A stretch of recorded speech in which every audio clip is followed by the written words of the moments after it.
एक छोटे से गांव में गुड़िया नाम की एक गरीब लड़की रहती थी। उसके माता पिता नहीं थे और वो अकेली ही जंगल से लकड़ी काटकर अपना गुजारा करती थी।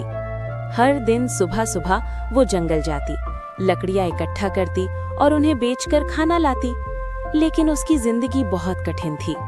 एक दिन जब वो जंगल में लकड़ी काट रही थी, तभी उसे एक अजीब सी आवाज सुनाई दी, बचाओ बचाओ। गुड़िया डर गई, लेकिन हिम्मत करके आवाज की तरफ बढ़ी। वहां उसने देखा कि एक बड़ा सा सांप जाल में फंसा हुआ था। गुड़िया पहले तो घबरा गई, लेकिन फिर उसने सोचा, अगर मैं इसे नहीं बचाऊंगी तो ये मर जाएगा। उसने हिम्मत करके जाल काटा और सांप को आजाद कर दिया। जैसे ही सांप आजाद हुआ, उसकी आंखों में चमक आ गई और अचानक वो एक चमकदार रूप में बदल गया। वो कोई साधारण सांप नहीं था, वो था नागराज। नागराज ने मुस्कुराकर कहा, तुमने मेरी जान बचाई है, मैं तुम्हें एक वरदान दूंगा। गुड़िया ने हाथ जोड़कर कहा, मुझे कुछ नहीं चाहिए, बस मेरी गरीबी दूर हो जाए। नागराज ने कहा, ठीक है, लेकिन याद रखना, लालच मत करना। उसने गुड़िया को एक छोटा सा जादुई घड़ा दिया और कहा, जब भी तुम सच्चे दिल से कुछ मांगोगी, ये घड़ा तुम्हें दे देगा।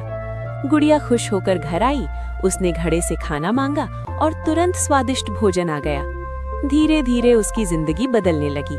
अब उसे भूखा नहीं रहना पड़ता था। लेकिन गांव के कुछ लालची लोगों ने ये राज जान लिया। उन्होंने गुड़िया को बहकाया, तुम सोना क्यों नहीं मांगती, महल क्यों नहीं मांगती। गुड़िया पहले तो मना करती रही, लेकिन धीरे धीरे वो भी लालच में आ गई। एक दिन उसने घड़े से कहा, मुझे बहुत सारा सोना चाहिए।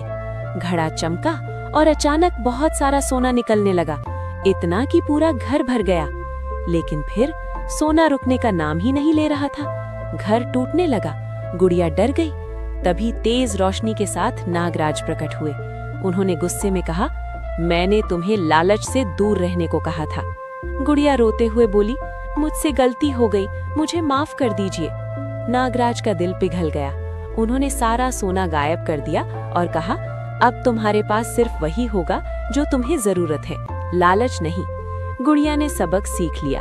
अब वो खुश थी, कम में भी संतोष रखकर, और वो फिर से अपनी सादी लेकिन सुकून भरी जिंदगी जीने लगी। लालच हमेशा नुकसान देता है, लेकिन संतोष में ही असली खुशी होती है।